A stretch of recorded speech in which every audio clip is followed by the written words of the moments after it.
Boa noite, amigos.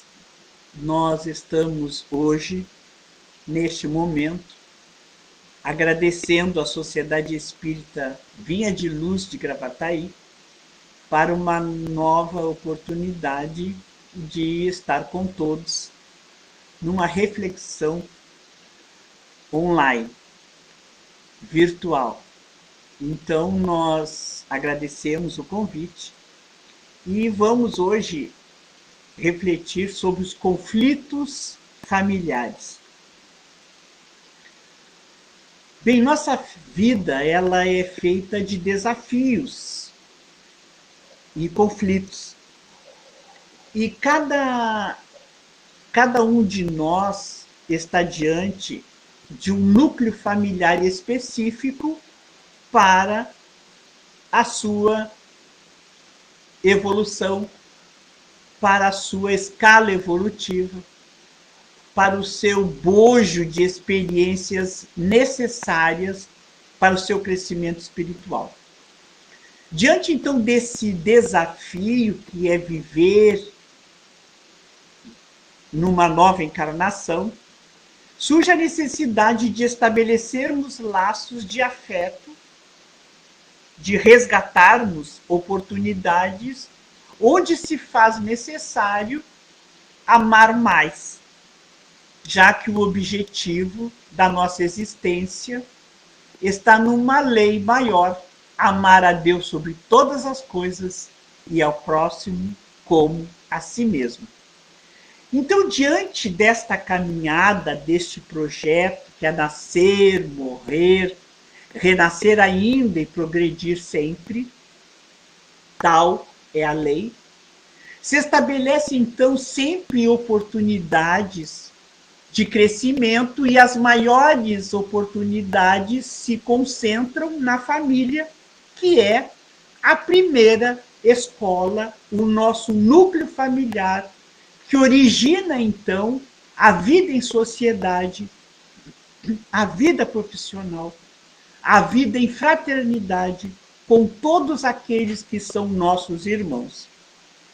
Então, diante do conflito, que é a necessidade de uma escolha entre alguma situação, onde são compatíveis com uma perturbação, uma tomada de decisão, já que o estado emocional que trazemos no conflito nem sempre é negativo, porque através do conflito se cresce, né? E esse conflito, então, faz parte da nossa vivência, da nossa natureza, porque eles se estabelecem dentro do grupo, dentro com a convivência com o outro. Portanto, que todos nós vivemos em conflito. Todos nós estamos entre duas situações que são compatíveis aquilo que nós queremos, mas muitas vezes se tornam pesos e dores porque não sabemos como agir. Jesus estava sempre pernoitando na casa dos seus amigos Lázaro, Marta e Maria, que eram irmãos. Numa ocasião, Jesus então foi pernoitar na casa dos três irmãos. E lá, junto com os apóstolos, Marta e Maria estavam ocupadas com aquilo que ia oferecer a Jesus e aos apóstolos. Só que a diferença entre Marta e Maria era que Marta queria se colocar sempre dando o melhor, sempre fazendo algo que fosse além daquilo que se exigia para bem servir, para bem atender. Ela nunca estava contente com aquilo que Maria estabelecia por estar bem. Elas eram diferentes. Então, nesta noite, Marta chegou muito ocupada, com muitos afazeres, e disse para Jesus: Senhor, tu não te importas que a minha irmã me deixe sozinha com todo o serviço? Jesus, por favor, manda que ela venha me ajudar. Jesus sorriu e disse: Marta, Marta, você se preocupa e anda agitada com muitas coisas, porém só uma é necessária. Maria escolheu a melhor parte e esta não lhe será tirada. Está em Lucas capítulo 10. Ali se estabeleceu um conflito. Marta estava muito ocupada e certamente já havia pedido a Maria: Maria, me ajuda. Maria, não fica lá, eu preciso que tu venhas me ajudar, nós temos que fazer isso e aquilo e aquilo. Um conflito. Mas Maria, apesar da solicitação, foi escolher a melhor parte porque era diferente e achava que as outras coisas que Marta achava importante, para ela não era. Para Maria, o importante era aproveitar, estar aos pés de Jesus, como todos estavam sentados, e escutar e beber os ensinamentos, porque talvez aquela oportunidade não retornasse. O conflito se estabeleceu pela diferença. Como nós nos portamos? Quais são as nossas preferências? Quais são as nossas atitudes? Quais são as nossas interferências enquanto trazemos a vida familiar? Quantas vezes nós vamos, nos deslocamos ao centro espírita e dizemos: vamos tomar um passe, vamos ouvir uma palestra. Vem que vai estar bom. E o nosso ente querido nem se preocupa. E nós muitas vezes saímos entristecidos para o centro espírita, porque o outro não estava no seu momento. Outra vez, Jesus conta a parábola do filho pródigo, onde eram 2 irmãos. E 2 irmãos muito diferentes. Tão diferentes que o mais velho, sempre com o pai, sempre cordato, sempre atendendo os seus afazeres, junto com o pai e com os servos.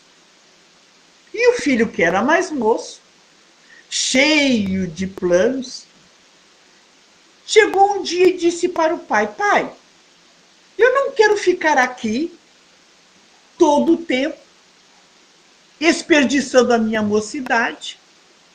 Eu quero, pai, aproveitar a minha vida. Eu quero que o senhor me dê a parte que me toca, que eu quero ir viver aquilo que eu acho que é bom para mim. Eu quero ser feliz. O pai, na sua sapiência, parou, escutou, compreendeu e deu ao filho liberdade de agir. O filho já tinha anos suficientes para decidir com a sua vida. E o pai disse: Meu filho, me dá um tempo que eu vou recolher os bens que te cabem. E depois que o pai repartiu os haveres, poucos dias depois, colocou numa carroça tudo que era seu, que era para o filho mais jovem, e o filho mais jovem saiu para o mundo. No entanto, aquele pai havia ensinado o filho a plantar, a colher, a cuidar dos seus afazeres, deu-lhe educação, deu-lhe entendimento da vida, mas o filho optou por sair. Esse filho gastou tudo que tinha em prazeres, em orgias, ficou pobre. Lá, o lugar onde ele estava, onde ele esbanjou toda a fortuna, passou por uma grande guerra, por uma grande calamidade, e ele precisou procurar emprego, porque ao mesmo tempo que ele passava pela dor agora de não ter nada, ele refletia: o quanto ele era feliz com o pai e o quanto ele tinha aprendido a lição enquanto estava com o pai, porque ele sabia trabalhar. Apesar de ser o dono da terra, do lugar onde ele estava, o pai tinha lhe ensinado a trabalhar. E ele disse: eu sei trabalhar, eu vou procurar um emprego, eu não posso voltar para casa assim como estou. E ele então vai cuidar do único oportunidade, que era cuidar de uns porcos. Lá estando, ele passava tanta fome que ele tinha vontade de comer a comida que os porcos comiam. E ele ficou pensando: mas não, eu tenho uma vida melhor. Lá os servos do meu pai se alimentam muito melhor do que os porcos que aqui estão, do que eu tenho vontade de comer. Eu vou voltar e vou pedir compaixão para meu pai. Vou pedir perdão. E assim ele fez. Ele voltou humildemente para a casa do pai. Antes ele saiu com fortuna e agora ele volta sem nada, descalço, com frio e com fome. Quando ele chega perto da casa do pai, vê o pai na lida, no jardim, e o pai levanta os olhos e vê o impacto de um sentimento que vem ao seu encontro. Era o filho que vem correndo aos seus braços. E o filho diz: pai, pequei contra o céu e contra ti. Eu não sou digno de me tratares e de ser chamado como filho. Mas, pai, eu ficarei feliz se me tratares como um de teus servos. Mas, pai, me perdoes. O pai abre os braços, coloca-lhe o anel nos braços, no dedo, lhe dá a oportunidade de vestes limpas e disse: vem, meu filho. Manda matar uma res, faz um churrasco, uma festa, comemorando que o filho havia voltado, tinha aprendido. O filho mais velho chega, vê aquilo tudo e pergunta aos servos: o que está acontecendo? Um churrasco, uma festa fora do horário? É teu irmão. O teu irmão voltou. Estabeleceu-se o conflito. Mais uma vez. O primeiro conflito: pai, dai-me a parte que me toca. Eu não quero envelhecer como tu. Segundo conflito: o pai pensa: dar ao filho ou não o que lhe cabe. Terceiro conflito: gasto de que forma? Como vou gastar? O que vou fazer com a fome? O que vou fazer com tudo que eu perdi? Como eu vou voltar para o meu pai? Novos conflitos se estabelecem nesta parábola do filho pródigo. No final da parábola, conta-nos que o filho, ao ser convidado para entrar e comemorar junto com o irmão que tinha voltado, disse: pai, tu vais fazer uma festa para este ingrato? O pai disse: filho, tu sempre estás comigo. Eu não preciso fazer uma festa porque tudo que é meu é teu. O filho, a parábola fica neste conflito. Será que o filho mais velho perdoou? Será que o filho mais velho entrou para comemorar? A parábola do filho pródigo nos traz grandes reflexões para entendermos que Deus nos dá liberdade de agirmos conforme as nossas tendências e, diante dos nossos conflitos, entender a forma de agir. Joana de Cusa, consorte do intendente de Antipas, na cidade de Cafarnaum, também trazia o conflito de continuar casada com aquele homem que fazia com que ela, não permitia com que ela tivesse a crença em Jesus, naquele Deus que Jesus trazia, que era amor. E ela queria que o mestre dizia, mas mestre, eu não consigo mais viver com um homem tão insensível em relação à tua proposta de amor.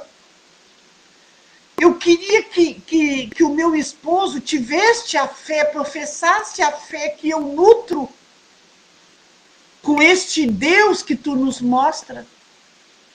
Então Jesus diz, teu esposo, se não te compreende a alma sensível agora, certamente te compreenderá um dia.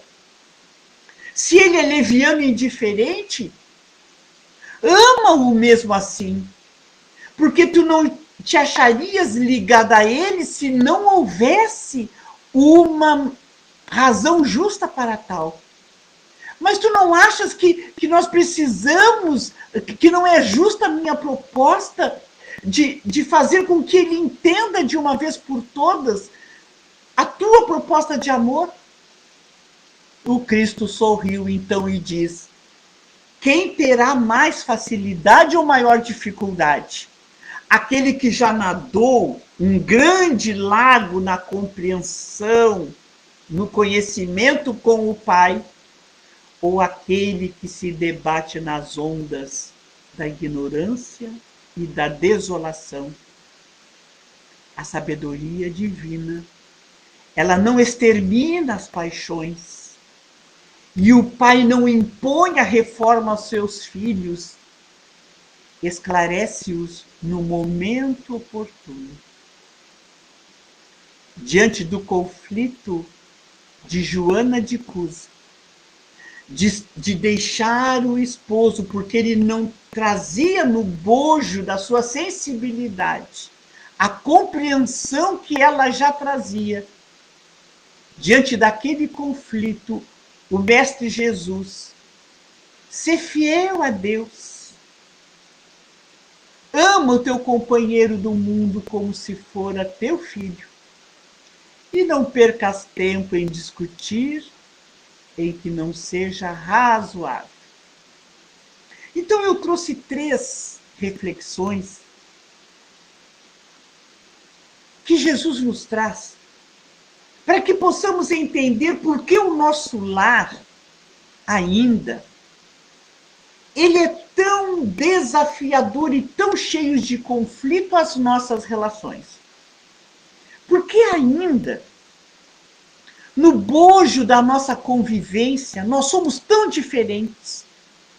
Porque cada um de nós está entendendo a proposta evolutiva diante da sua construção.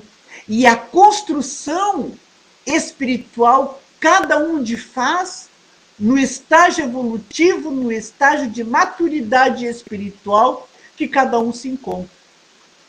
No livro Sexo e Obsessão, de Manuel Filomeno de Miranda, diz que a equipe de Manuel Filomeno foi atender uma prece de uma menina e que quando chegava perto daquele lar, eles notaram uma atmosfera onde transpirava paz, bem-estar, uma psicosfera de harmonia, e que aquele lar era construído em bases cristãs, porque eles faziam a prece, tinham o hábito da oração, e que aquele ambiente raro na atmosfera espiritual daquela rua, daquele lugar, diferenciava com toda a atmosfera do lugar próximo onde se encontrava aquela família.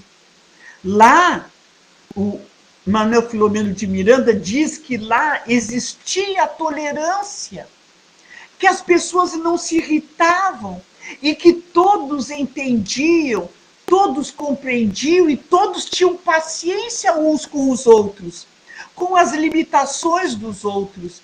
Lá naquele lar, construído em bases cristãs, a ternura e o afeto dominavam aquela atmosfera. Então, diante desta abordagem de Manuel Filomeno de Miranda, neste momento de reflexão, diante dos nossos desafios, diante da construção dos nossos conflitos, como nós nos portamos no nosso lar?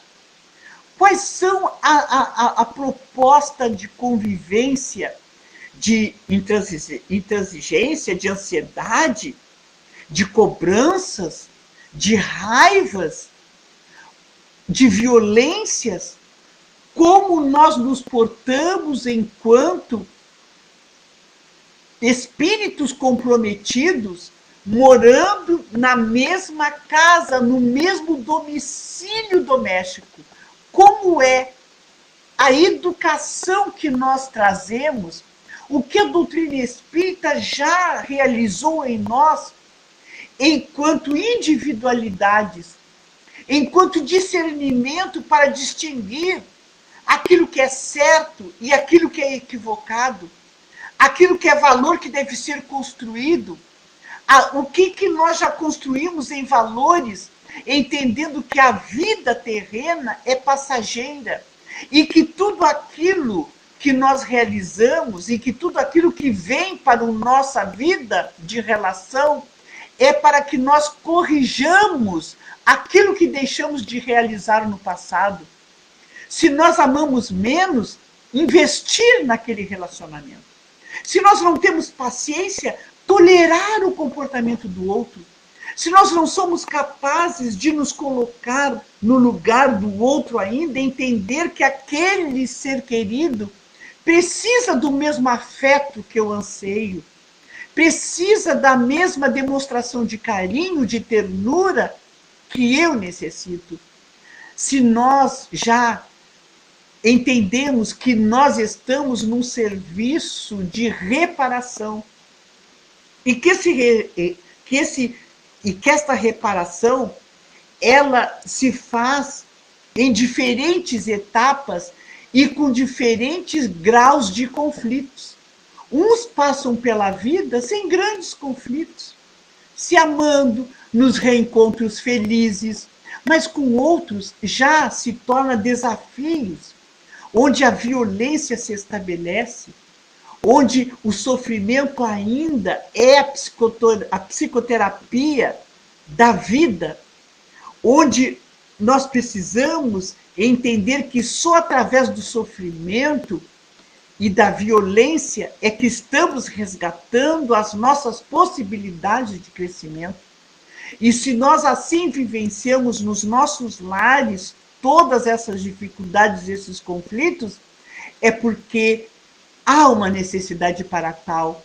É porque Deus já viu em nós a possibilidade de vencer a etapa que estamos passando. Quando nós entendemos que não somos a vítima da situação, então nós entendemos que podemos sair daquele conflito, daquela dor, daquele processo terapêutico para as nossas vidas. Mas a família, estes reencontros, não são apenas dores, não são apenas conflitos, não são apenas violências, tristezas, ódios, malquerenças. A família é muito mais do que isso. A família são reencontros também felizes. São sonhos que nós estabelecemos. São projetos, são lutas vencidas.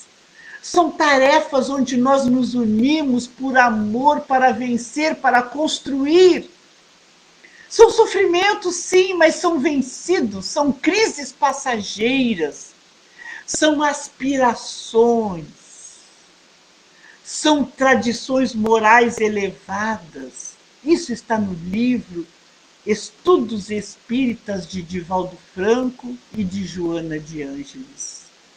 A família é uma concessão divina, um grupo doméstico, onde ali todos nós numa mesma evolução espiritual, muitas vezes nas mesmas dificuldades espirituais, porque somos semelhantes, porque estamos num processo de provas e expiações, porque somos espíritos imperfeitos, trazemos a necessidade de nos amar. E sendo esta possibilidade um novo reencontro, uma mesma proposta, Deus nos achou dignos desta vivência, deste conflito, deste novo momento. Então, olhar para o irmão como aquele que Deus designou para ser meu caminho de burilamento, de compreensão, de ascendência. Olhar para meus pais, ainda tão distantes do meu projeto de amor e de paz, como aqueles capazes de me trazer o benefício da aprendizagem maior, do verdadeiro amor. Olhar para o meu cônjuge, que deixou de ser aquele sonho anelado, mas que é para mim o teste de ternura, o teste de paciência, o teste de mais amor. Olhar, enfim, para todos que convivem conosco, dizendo-nos para nós mesmos: eu sou capaz de vencer este conflito, este desafio.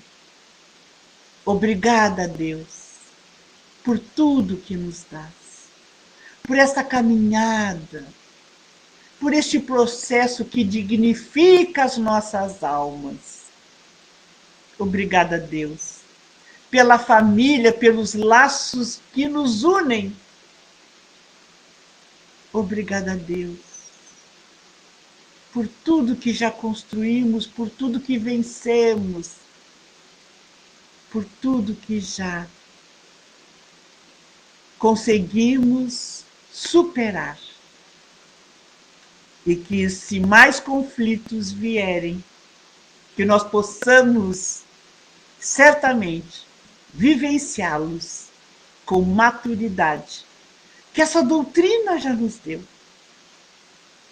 no entendimento de nós mesmos, com as nossas necessidades, e de colocarmos-nos no lugar do outro, no processo maior de escolher a melhor parte. Como Maria. Se hoje nós já dedicamos as nossas vidas às boas leituras, ao processo terapêutico que a doutrina espírita nos concede, que nós já nos colocamos a serviço do amor na tarefa espírita, na caridade em ação, se nós já somos aqueles que já trazem a compreensão da eternidade da vida, que nós já colocamos e introjetamos nas nossas mentes, que somos responsáveis pelos nossos destinos, que nós já fazemos da nossa mediunidade um campo de ação benéfico para nós mesmos e para os outros, que nós entendemos a reencarnação como lei, nós podemos entender tudo que nos acontece como conflito a ser vencido e superado. Jesus em nossas vidas, muito obrigada pela atenção, pela oportunidade. E que possamos ter uma nova oportunidade, se Deus quiser. Boa noite a todos.